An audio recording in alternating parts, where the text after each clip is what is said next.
Bueno, a nosotros en realidad en el ámbito sobre todo en La Pampa, ¿no? Que nosotros tenemos una dirección de educación inclusiva y donde, bueno, ya tenemos 15 años en el proceso de inclusión y en el caso mío, que soy directora de una escuela de apoyo a la inclusión, que así se llaman acá, todos los estudiantes están en la escuela común. Con lo cual nosotros trabajamos fuertemente con la escuela de nivel, con los profesores, y hablo de nivel inicial, primaria y secundaria, y bueno, y fue todo un desafío, ¿no? Nosotros el viernes 13 nos despedimos ya preocupados porque no sabíamos que no era lo que sabía, no se sabía que iba a pasar, pero obviamente ese fin de semana ya se declaró el aislamiento. Y entonces el lunes lo que hicimos fue, excepto las personas en riesgo que no fueron a una reunión, armamos una breve reunión ya a distancia, en un espacio amplio, donde planteamos un trabajo de acompañamiento a las escuelas a través de la virtualidad. Y bueno, esa era la idea, pero no teníamos todas las herramientas, esa era la realidad, porque nuestro trabajo era con los profesores de los niveles, y una cosa es con el profesor de nivel inicial y con el de primaria, y otra cosa son con los 13 profesores de secundaria, ¿no? Entonces, era una situación compleja. Así que bueno, esa realidad, nosotros decimos, como dice un autor Fuyan, que disrumpió, o sea, generó una inestabilidad.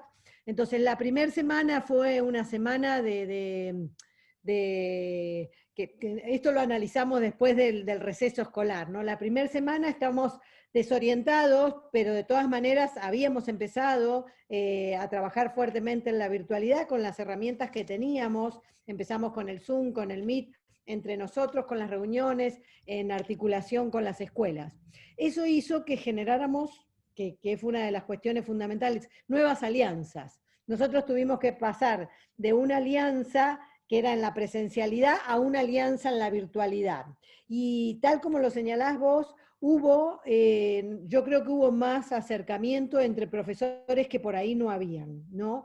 A nosotros nos sirvió mucho trabajar dos cuestiones importantes: hacia adentro del cuerpo de profesores de la escuela de apoyo y el equipo, por supuesto, y hacia afuera.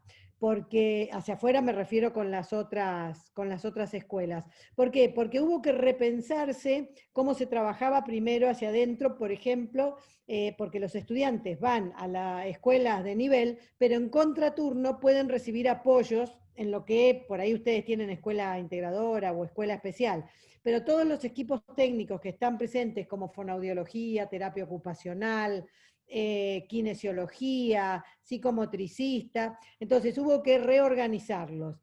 Entonces, rápidamente nosotros te diría que ya terminando la primera o segunda semana, ya teníamos armada una agenda de trabajo. Eso permitió que nos pudiéramos estar en un buen rapport con la familia y que ellos estén ordenados también, sepan que uno no irrumpía en la casa en cualquier momento, sino en esos espacios que se había acordado.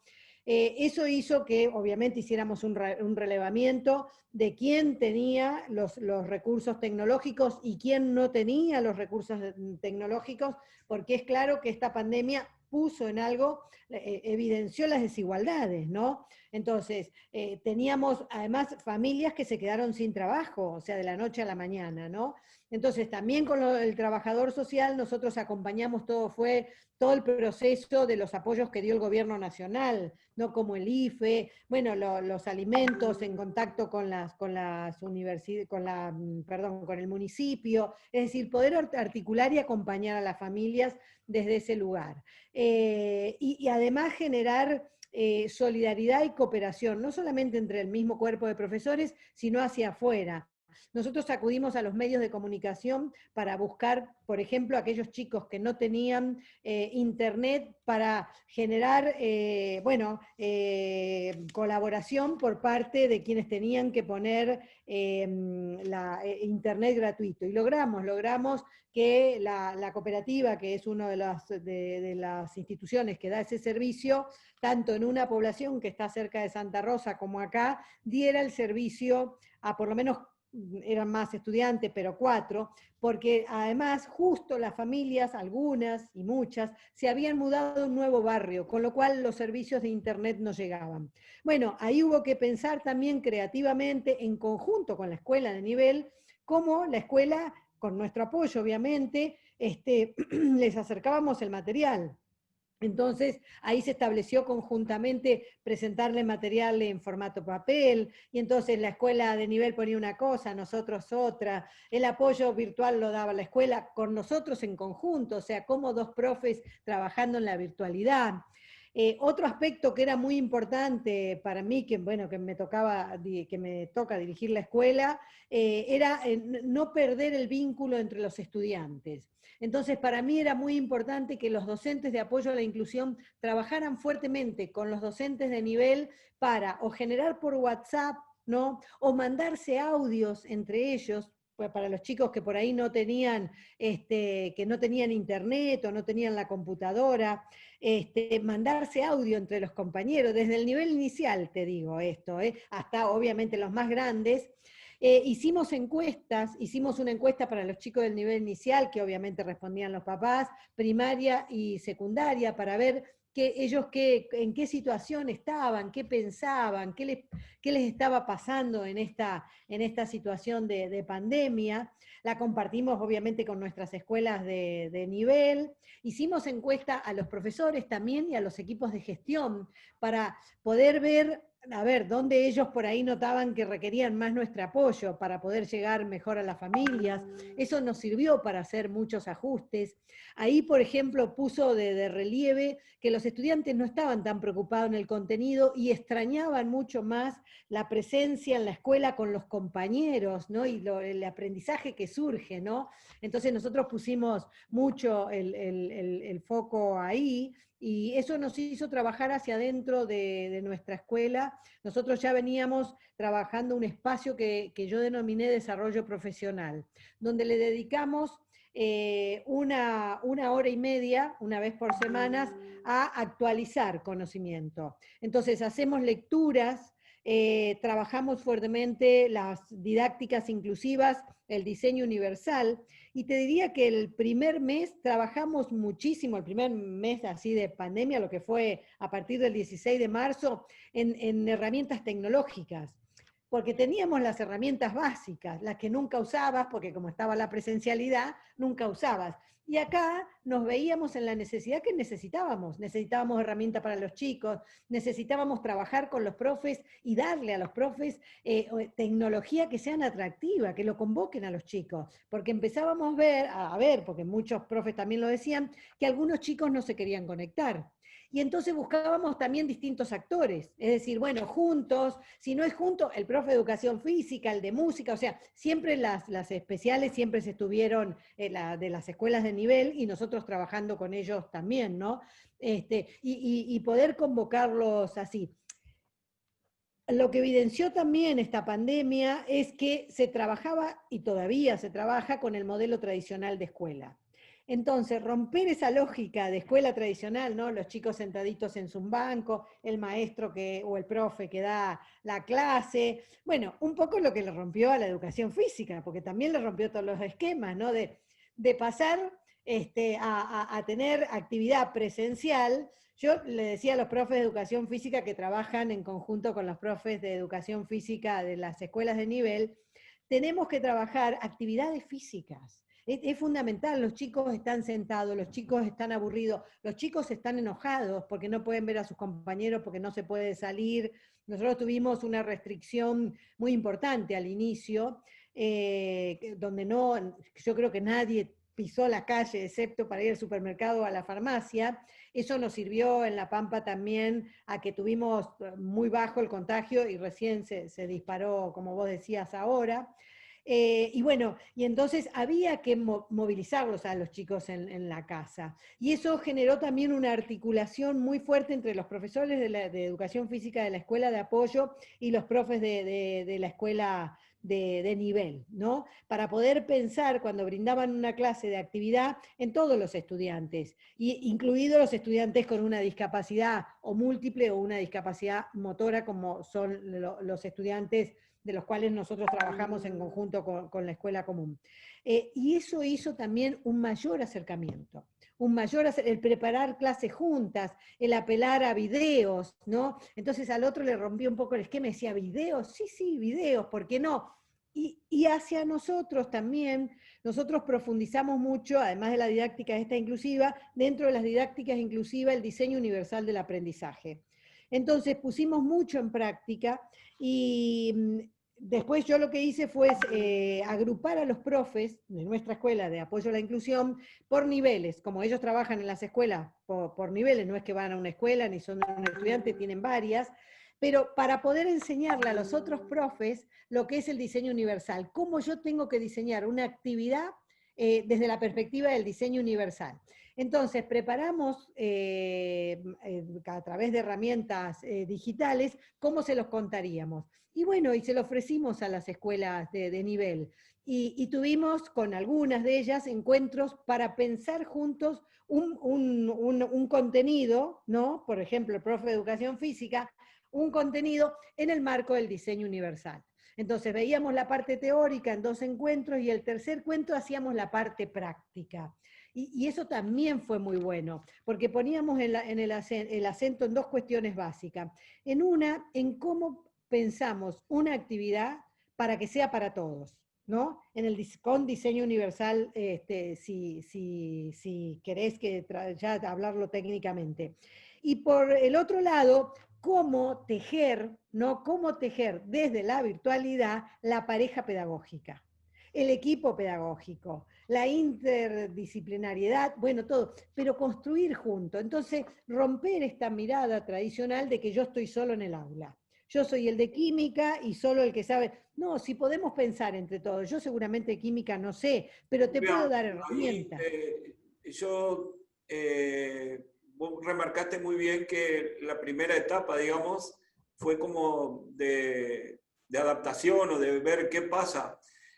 O sea, ustedes tomaron modelos de otros lugares, les fortaleció la comunicación con otros países, porque evidentemente lo que vos estás comentando es como muy de avanzada en cuanto a cosas que por ahí ustedes descubrieron, pero algunas cosas ya pudieron tomarlas de otros lugares, teniendo en cuenta de que esto ya estaba sucediendo en otra parte del mundo. Tal cual. Sí, yo venía siguiendo mucho en contacto con colegas de Italia, sobre todo, cómo venían ellos trabajando, que fueron uno de los primeros, bueno, China también, y entonces veníamos conociendo cómo era el sistema. Y después sí, no, o sea, ellos se iban preparando, incluso con herramientas. El Ministerio de Educación de la Nación también enseguida generó programas para capacitación de los profesores, ¿sí? el de Nación, en herramientas digitales. Y nosotros empezamos a buscar, o sea, los recursos propios, quienes tenían. Y entonces eso también nos dio más herramientas. Hubo otras cosas que fueron más creativas nuestras. Yo trabajo en conjunto con un equipo de gestión, ¿sí? Somos, digamos, un equipo que gobierna la escuela, y cada uno de los integrantes de mi equipo es un enlace, le llamo yo, con el nivel inicial, con cada uno de los niveles. Hay un enlace con el nivel inicial, hay un enlace con las escuelas de primaria y hay un enlace con el nivel secundario. Y nosotros tenemos las localidades de alrededor, se llama zona de influencia, no es toda la Pampa, pero alrededor de hasta 100 y pico de kilómetros es nuestra zona de influencia. Entonces tenemos 3 localidades, trabajamos con 3 localidades y un enlace para trabajar con ellos. Ese enlace, ¿qué hace? Primero, que está conmigo también en contacto con el director, con la familia, con los otros profes, vemos cómo trabajar fuertemente la actividad de enseñanza para que esté en el marco del diseño universal. No siempre es así, hay veces que hay que diversificar la actividad, pero bueno, nosotros este año queríamos apuntar esas dos cuestiones. Yo había terminado hacía muy poquito la reunión con los directores. Cuando nosotros iniciamos el año escolar, invitamos a los directores de cada nivel y les contamos cuáles son nuestros propósitos como escuela, qué acciones tenemos previstas, cuántos estudiantes y en qué nivel están, y cuál es el rol del docente de apoyo a la inclusión. Nosotros ya eso lo tenemos por normativa en La Pampa. Viste que en la Nación está la resolución del Consejo Federal de Discapacidad 311, ¿sí?, que señala cómo a todo el país, cómo llevar adelante la inclusión en el proceso de inclusión en todas las provincias. Hay algunas provincias que están más avanzadas, hay otras provincias que no. Pero al mismo tiempo, como normativa, no te olvides que tenemos la Convención de los Derechos de las Personas con Discapacidad, que obliga, ¿sí?, que obliga a la transformación de las escuelas especiales, que obliga a no tener chicos en las escuelas especiales, porque considera que ese es un sistema que segrega, y por supuesto que solicita a todos los ministerios a que hagan un plan para que los estudiantes con discapacidad todos se eduquen en la escuela de nivel con los apoyos nuestros. Eso implica una transformación de las escuelas, de las viejas escuelas especiales. Nosotros, Alfredo, hace 15 años que venimos trabajando en este proceso. En el caso de mi escuela, el 100% de los estudiantes están en la escuela común, y nosotros tenemos claramente el rol de acompañar a los docentes y a las escuelas de nivel. No somos docentes del estudiante con discapacidad. Pero obviamente que como esto es, estamos en una transición, nosotros tenemos fuertes vínculos con la familia, fuertes vínculos con los estudiantes. ¿Por qué? Porque los estudiantes pueden recibir a contraturno una serie de apoyos en nuestra escuela. La logística del transporte es de incumbencia nuestra, ese es un apoyo que nosotros damos. Entonces, por ejemplo, movilizar a los 104 estudiantes al nivel inicial, primaria y secundaria, en los dos turnos, turno mañana y turno tarde, esa es una logística nuestra, ¿no? Tenemos un área específica, el ministerio por supuesto paga el transporte escolar, pero hay que hacer la logística de 104 chicos que van a diferentes horarios, incluso en horario... Se da mucho, por ejemplo, que en teoría hablamos de inclusión, por lo menos se da mucho en general. De hecho, que nosotros en el profesorado de educación física, antes era como que impensado que un alumno o una persona con discapacidad, sobre todo motriz, tenga la posibilidad de ingresar. Eso ya directamente no nos planteamos eso, pero sí internamente cuesta a nivel de los docentes establecer hasta la forma de evaluación, formatos que beneficien a las personas con discapacidad. ¿Cómo lo ven ustedes a eso? ¿Cómo lo trabajan para que nosotros por ahí podamos también concientizar a los docentes de una manera tal de que se preparen para justamente sostener esto? Perfecto. Va en la línea de lo que yo te comentaba hoy de los espacios de desarrollo profesional. Es cierto lo que comentás, muchas veces, porque esto es cambiar de la lógica de la escuela tradicional a la lógica de una escuela para todos o inclusiva, ¿no? Entonces, cambiar en esa lógica implica, yo estoy cada vez más convencida en que el primero que tiene que formarse y estar absolutamente convencido en el marco de derechos es el director de la escuela.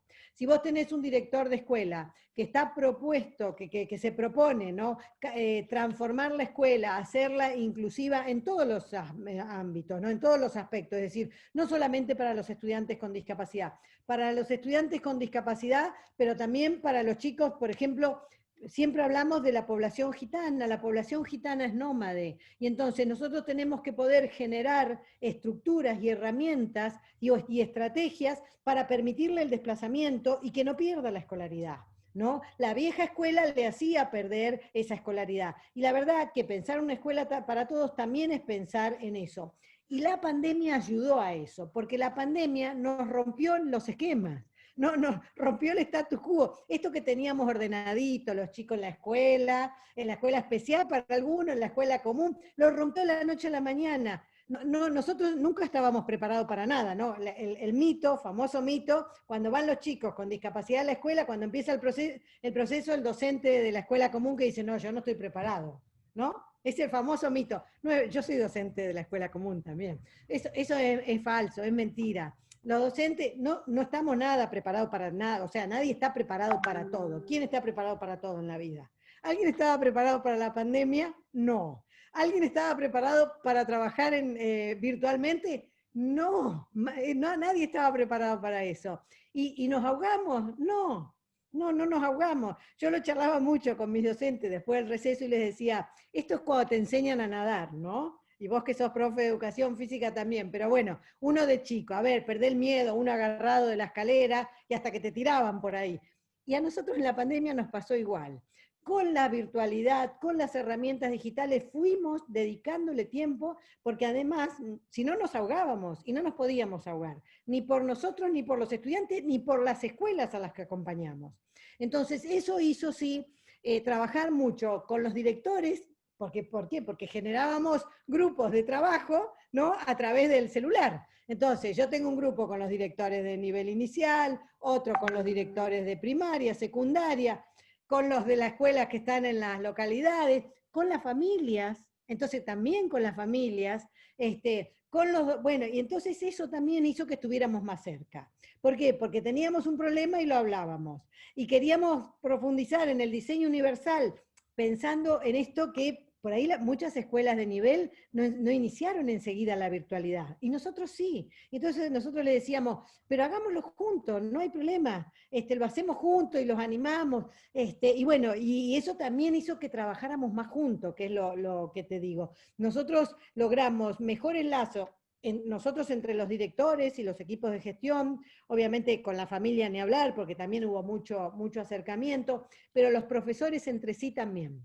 Nosotros terminamos estos días de dar una de las charlas, estas que te digo que armamos para las escuelas de nivel voluntarias, que querían profundizar en el diseño universal, de cómo pensar una actividad que te rompe también el esquema de la escuela tradicional, ¿no? Porque ahí te rompe el esquema de la evaluación. Ayer trabajábamos con una escuela, y dentro el profesor, me acuerdo, cuarto grado, Gonzalo decía, bueno, y ya habíamos armado la actividad, habíamos pasado todo, yo digo, por el tamiz de los principios del diseño universal, para ver si estaba pensada para todos los chicos. Y dice, bueno, y ahora la evaluación. Y entonces yo digo, bueno, ahora tenés que romper el esquema de la evaluación tradicional. Le digo, porque no podés pensar la evaluación como la pensabas antes. Le digo, ahora la tenés que pensar en equipo. ¿Por qué no podés, si ya que vas a trabajar la noticia, armar un grupo que sean un grupo de, no sé, los de la radio, ¿no? Cómo se organiza una radio, que hagan un programa de televisión, que hagan un diario, es decir, pero en grupo. Y entonces, esas son las herramientas que te ayudan a ir rompiendo la escuela tradicional. Yo creo que esta pandemia ayuda a eso. Según un estudio que hace Michael Fullan, que es muy interesante, ellos en plena, digo ellos porque es un equipo, Fullan es un conocido pedagogo, por el cual estudiamos juntos, todos casi, ha hecho una investigación con Microsoft hace muy poquito, yo la hice de lectura con mis docentes y la participé a todas las escuelas. Este efecto de la pandemia en el mundo va a tener 10 años de procesamiento y realmente es una posibilidad para cambiar los sistemas educativos. Es el mejor momento para pensar que pudimos salir, ¿sí? Mejor, peor, no importa, pero pudimos salir y acompañar a nuestros estudiantes, todos, haber construido mejores alianzas con los padres, con los chicos mismos, ¿no? Con los docentes, con los colegas, y permitirnos estos cambios que es necesario en la escuela. Fullan decía en el estudio que quedaron, a partir de que apareció la pandemia en el mundo, 1.600 millones de estudiantes se quedaron sin escuela. No es un tema menor. Y habla de estudiantes. Imagínate los docentes que pasamos a la virtualidad de la noche a la mañana. Sin ser China, sin ser, obviamente, estos países de alta tecnología, ni ser escuelas privadas de alto costo. Nosotros estamos hablando de escuelas del Estado, con un Estado presente, y con un Estado que también que nos había dejado sin recursos, eso también. Nosotros tuvimos, nuestro ministerio de acá nos ayudó a equipar a algunos estudiantes, porque recordá que el gobierno anterior de Macri había sacado los programas de las computadoras. Entonces muchos chicos se quedaron sin, o sea, no tenían computadoras. Y bueno, y nuestro ministerio nos ayudó, también nosotros salimos a pedir colaboración porque creemos que la comunidad, todos tenemos que ser solidarios.